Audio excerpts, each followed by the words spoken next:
Bonsoir à tous, bienvenue sur C8 pour cette nouvelle édition de Voyage au bout de la nuit. Aujourd'hui, je vais poursuivre la lecture de Orgueil et préjugés de Jane Austen, qui était une femme de lettres anglaise.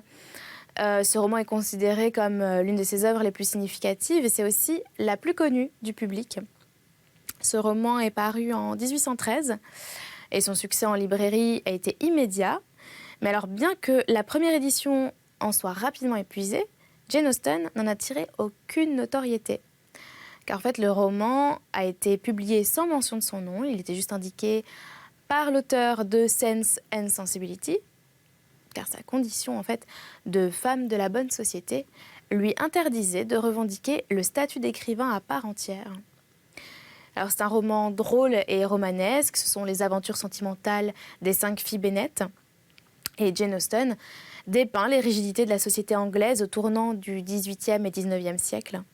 Et elle soulève les problèmes auxquels sont confrontées les femmes de la campagne pour s'assurer une sécurité économique, un statut social.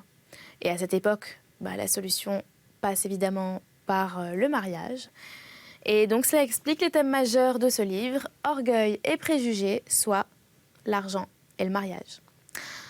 Et voilà, je poursuis donc cette lecture. Nous en étions à la fin du chapitre 9, il me semble. C'est bien ça. Et je poursuis cette lecture et n'hésitez pas à réagir sur les réseaux sociaux avec le hashtag VBN. Merci.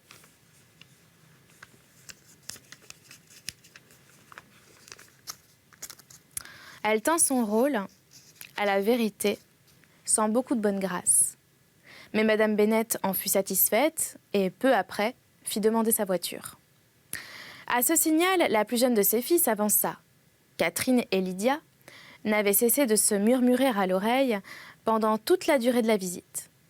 Le résultat de ces conciliabules fut que Lydia rappelait à M. Bingley sa promesse. Le résultat de ces conciliabules fut que Lydia rappela à M. Bingley sa promesse, lors de son arrivée dans le pays, de donner un bal à Netherfield. Lydia était une grande et forte fille de 15 ans, au teint frais et à l'air enjoué. La préférée de sa mère, dont l'affection lui avait permis de faire précocement son entrée dans le monde. Elle se montrait pleine de vie et semblait avoir reçu de la nature une conviction de son importance que les attentions des officiers, prévenus en sa faveur par les bons repas de son oncle et l'aisance de ses façons, avaient transformée en assurance. Elle n'avait donc aucun scrupule à entreprendre M. Bingley sur le sujet du bal. Et ce fut de but en blanc qu'elle lui remit en mémoire sa promesse, ajoutant que ce serait la pire des hontes que d'y manquer. La réponse qu'il fit à cette attaque inopinée charma les oreilles de sa mère. « Je suis tout à fait prêt, je vous assure, à tenir mes engagements et, quand votre sœur sera rétablie, vous fixerez vous-même le jour du bal. Mais vous ne vous viendrez pas danser alors qu'elle serait malade. » Lydia se déclara satisfaite. Oh oui, ce serait beaucoup mieux d'attendre que Jane fût sur pied. Sans compter qu'alors, il y aurait les plus grandes chances pour que le capitaine Carter fût de retour à Meryton. Et quand vous aurez donné votre bal, ajouta-t-elle, je les presserai d'en donner un à leur tour. Je dirai au colonel Forster que ce serait honteux s'il refusait. Madame Bennet et ses filles prirent congé sur ces entrefaites. Élisabeth se hâta de retourner auprès de Jane, abandonnant sa propre conduite et celle des siens aux commentaires des 2 dames et de M. Darcy, lequel cependant ne put être persuadé de mêler sa voix à ce qui, dans leur censure, la concernait malgré tous les traits d'esprit de Mademoiselle Bingley au sujet des beaux yeux. Chapitre 10. Cette journée ressembla beaucoup à la précédente.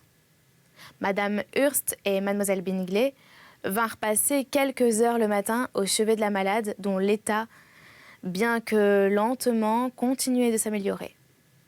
Le soir, Élisabeth rejoignit les autres au salon. La table de mouche, cependant, ne fit pas son apparition.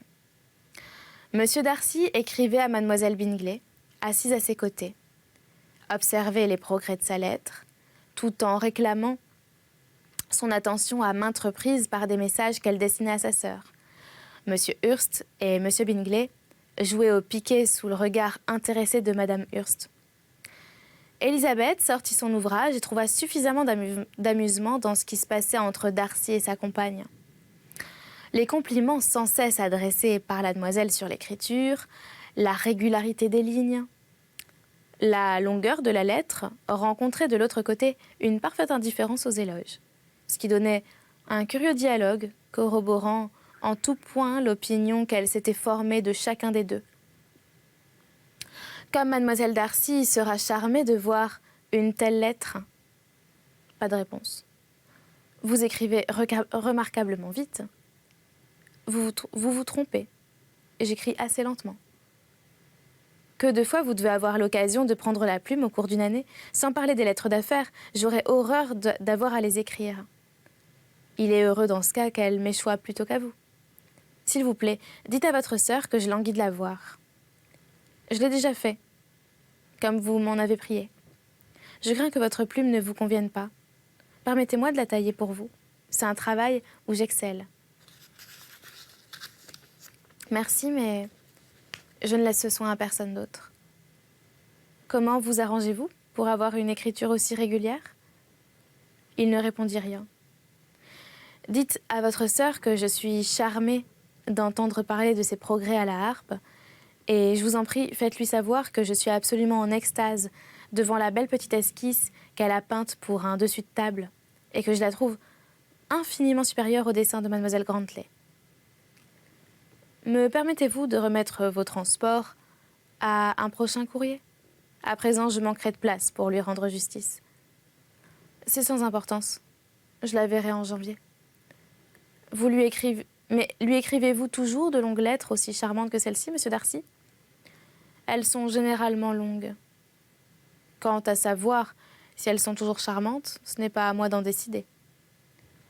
Pour moi, c'est une chose acquise. Quand on est capable d'écrire avec facilité une longue lettre, on ne peut mal écrire. Cela ne peut servir à complimenter Darcy. Caroline, s'écria son frère, parce que justement, il n'écrit pas avec facilité. Il donne trop d'attention à la recherche des mots de 4 syllabes, n'est-ce pas, Darcy ? Ma manière d'écrire diffère sensiblement de la tienne. Charles, en matière d'écriture, fait preuve de la pire négligence. Il oublie la moitié des mots et barbouille d'encre le reste. Les idées me viennent tellement vite que je n'ai pas le temps de les exprimer, plaida Bingley. Ce qui fait que mes lettres, parfois, n'ont aucun sens au regard de mes correspondants. Votre humilité, monsieur Bingley, dit Élisabeth, désarme la critique. Rien n'est plus trompeur, fit remarquer Darcy, que les apparences de l'humilité. Il s'agit souvent seulement d'indifférence à l'égard de ce que l'on pourra penser, et parfois d'une vantardise cachée. Et quel nom donnes-tu à ce peu de modestie dont je viens de témoigner ? C'est de la vantardise cachée, car en réalité, tu es fier de tes défauts dans le domaine de l'écriture. Tu considères qu'ils proviennent d'une rapidité dans la conception et d'une désinvolture dans l'exécution que tu juges, sinon estimable, du moins digne d'intérêt. La capacité de faire les choses avec promptitude est toujours très prisée de celui qui la possède, et souvent sans qu'il porte attention aux suites fâcheuses que cela entraîne. Quand tu disais ce matin à Madame Bennet que si tu décidais de quitter Netherfield, tu serais parti dans les 5 minutes, tu en faisais une sorte de panégyrique, d'éloge que tu te serais décerné. Et pourtant, qu'y a-t-il de si louable dans une précipitation qui ne peut que laisser en souffrance des affaires qu'il importe de traiter et ne comporte d'avantages réels ni pour toi, ni pour les autres ? Ah non, s'exaspéra Bingley. Comment peut-on vous rappeler ainsi le soir toutes les sottises qui ont pu vous échapper le matin ? Pourtant, parole d'honneur, je croyais à la vérité de ce que je disais sur moi, et je n'ai pas cessé d'y croire. Du moins, n'ai-je pas voulu me donner le caractère d'un homme qui expédie ses affaires sans raison afin de me faire valoir aux yeux des dames ? Je ne nie pas que tu aies été de bonne foi, mais je ne suis nullement convaincue que tu déguerpirais avec cette précipitation. Ta conduite dépendait autant du hasard des circonstances que celle des autres gens que je connais. Et si au moment de monter à cheval, un ami venait te dire « Bingley, tu ferais mieux de ne pas partir avant la semaine prochaine », sans doute suivrais-tu son conseil, sans doute resterais-tu, et s'il insistait, peut-être un mois entier. Vous avez seulement démontré, intervint Élisabeth, que M. Bingley ne rendait pas justice à ses qualités naturelles. Vous l'avez mis en valeur bien davantage qu'il ne l'a fait. Je vous suis infiniment obligé, dit Bingley, de convertir les propos de mon ami en compliments sur la douceur de mon caractère. Mais je crains que vous ne leur donniez un sens que ce monsieur n'entendait nullement leur conférer. Il aurait certainement meilleure opinion de moi si en pareil cas je répondais par une rebuffade et détalais de toute la vitesse de mon cheval. Monsieur Darcy considérait-il l'imprudence de votre intention première comme rachetée par une obstination à vous y tenir ? Ma foi, je serais fort en peine de vous exprimer cela. Darcy doit s'en charger lui-même. Tu attends de moi que je justifie des opinions que tu as choisi de me faire endosser, mais auxquelles je n'ai jamais prétendu.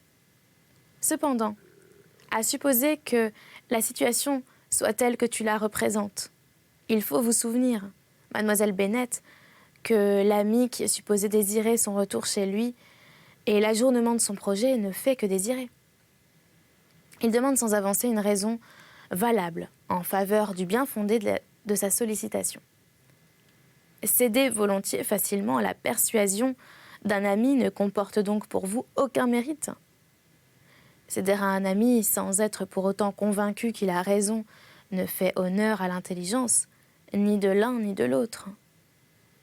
Vous me semblez, monsieur Darcy, ne rien vouloir rabattre au profit de l'amitié et de l'affection.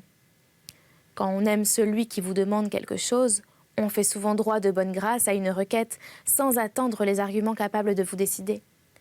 Je ne songe pas plus particulièrement au cas que vous avez évoqué à propos de M. Bingley. Il vaudrait peut-être mieux, pour une circonstance de ce genre, patienter jusqu'à ce qu'elle survienne avant de discuter de la sagesse du comportement de l'intéressé. Mais dans des situations comme il s'en trouve ordinairement, entre amis, lorsque l'un des deux se voit sollicité par l'autre de changer une résolution qui n'a pas grande importance, penseriez-vous du mal du premier pour s'être soumis au désir du second sans avoir attendu de céder à la force d'un raisonnement ? Ne serait-il pas préférable, avant de poursuivre sur ce sujet, de situer avec un peu plus de précision le degré d'importance de la requête, ainsi que l'attachement qui unit les parties en cause ? Mais oui, s'écria Bingley, n'épargnons aucun détail, sans oublier la taille et l'embonpoint de chacun. Cela aura plus de poids dans la discussion, mademoiselle Bennet, que vous ne le soupçonnez. Je vous assure que si Darcy n'était pas un si grand et solide gaillard en comparaison de moi, je ne lui témoignerais pas autant de déférence. Je vous garantis que je ne connais rien de plus imposant que Darcy, en certaines occasions et certains lieux, chez lui en particulier, le dimanche soir, quand il n'a rien à faire. Monsieur Darcy sourit, mais Élisabeth crut sentir qu'il était quelque peu piqué, et en conséquence étouffa son envie de rire. Mademoiselle Bingley s'offusqua de l'outrage qu'il avait subi et se plaignit à son frère qu'il se fût laissé aller à proférer de pareilles sottises. « Je vois où tu veux en venir, Bingley, » dit son ami. « Tu répugnes aux discussions et désires mettre un terme à celles-ci. Peut-être les discussions ressemblent beaucoup trop à des querelles. Si mademoiselle Bennet et toi acceptez de déférer la vôtre jusqu'au moment où je serai sortie de cette pièce, je vous en serai très reconnaissant. Ensuite, vous pourrez dire de moi tout ce qui vous plaira. » Ce que vous demandez, assura Élisabeth, n'entraîne de ma part aucun sacrifice. Et M. Darcy aurait tout avantage à finir sa lettre. M. Darcy suivit son conseil et termina effectivement sa lettre. Quand ce fut fait, il pria Mademoiselle Bingley et Élisabeth de bien vouloir leur donner un peu de musique. Mademoiselle Bingley, avec empressement, se dirigea vers le piano, puis après avoir invité courtoisement Élisabeth à s'y asseoir la première, offre que celle-ci déclina tout aussi poliment, et en y mettant plus d'insistance, elle s'y installa. Madame Hurst chanta avec sa sœur. Et tandis qu'elles étaient ainsi occupées, Élisabeth, tout en tournant les pages de quelques recueils de musique qui se trouvaient sur l'instrument, ne put s'empêcher de remarquer la fréquence avec laquelle le regard de M. Darcy venait se poser sur elle. Elle avait à peine à imaginer comment elle avait pu susciter l'admiration d'un si grand homme, et pourtant, qu'il la regarda parce qu'il avait de l'antipathie, pour qu'elle eût... Pardon, je reprends. Elle avait peine à imaginer comment elle aurait pu susciter l'admiration d'un si grand homme, et pourtant, qu'il la regarda parce qu'il avait de l'antipathie pour elle, eût été plus étrange encore. Elle finit par supposer néanmoins que si elle retenait son attention, c'est parce qu'il y avait en elle quelque chose de plus inconvenant et de plus répréhensible, selon sa conception des convenances, que chez toutes les autres personnes présentes. Cette supposition ne l'affligea pas. Il n'éveillait pas suffisamment sa sympathie pour qu'elle se souciât de son approbation. Après quelques airs italiens, Mademoiselle Bingley varia les plaisirs en jouant une musique écossaise pleine d'entrain. Peu après, M. Darcy s'approcha d'Élisabeth et lui glissa « Cela ne vous donne-t-il pas envie, Mademoiselle Bennet, de mettre à profit l'occasion qui s'offre de danser une branle écossais ?» Elle sourit, mais ne répondit pas. Elle réitéra sa question, quelque peu étonnée de son silence. « Je vous ai entendu, dit-elle, mais je n'ai pas pu décider sur le champ de la réponse à vous donner. Je sais que vous attendiez de moi un oui, pour avoir la satisfaction de mépriser mon manque de goût, mais j'éprouve toujours un malin plaisir à contrecarrer ce genre de projet et à priver les gens du dédain qu'ils ont prémédité.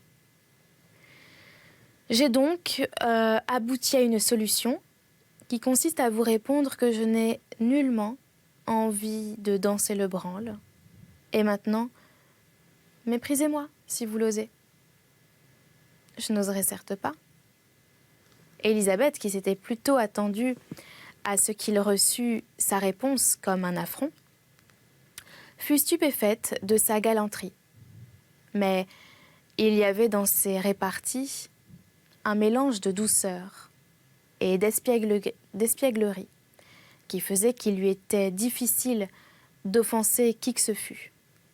Et Darcy n'avait jamais été ensorcelé par une femme comme il l'était à présent.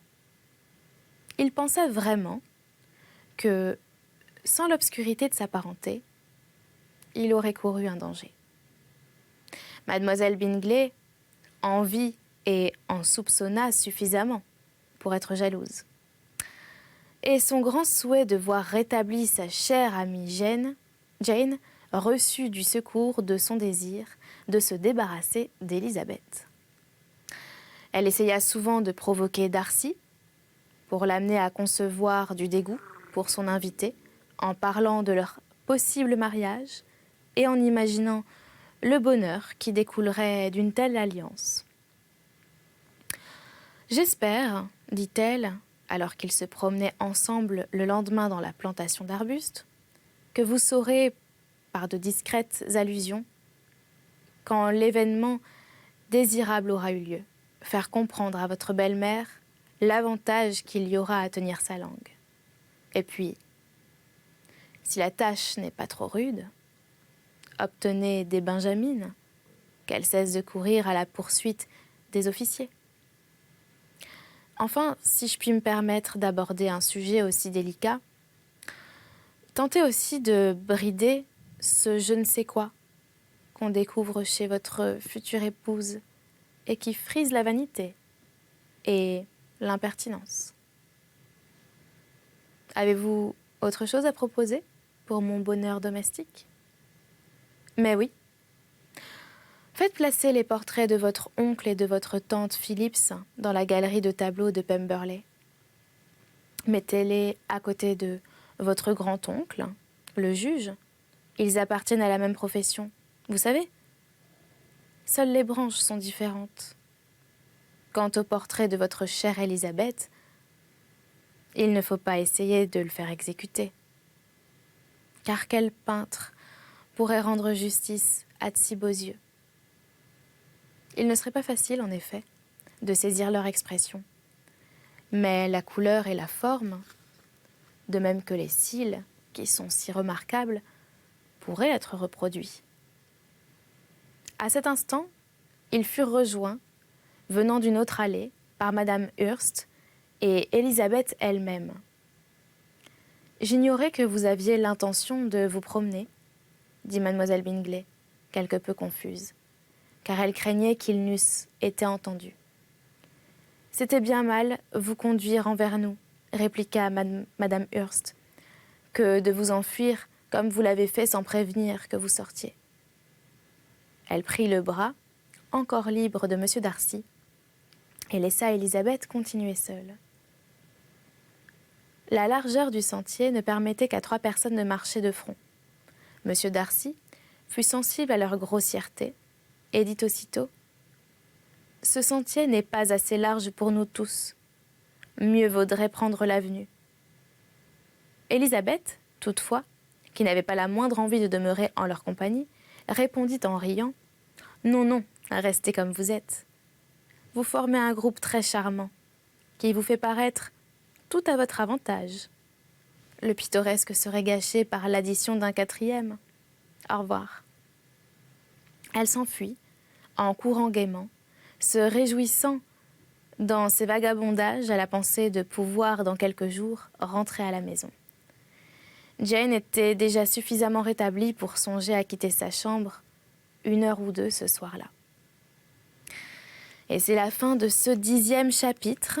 Et j'espère que vous avez apprécié ce livre, Orgueil et préjugés de Jane Austen. N'hésitez pas à réagir suite à cette lecture sur les réseaux sociaux avec le hashtag VBN.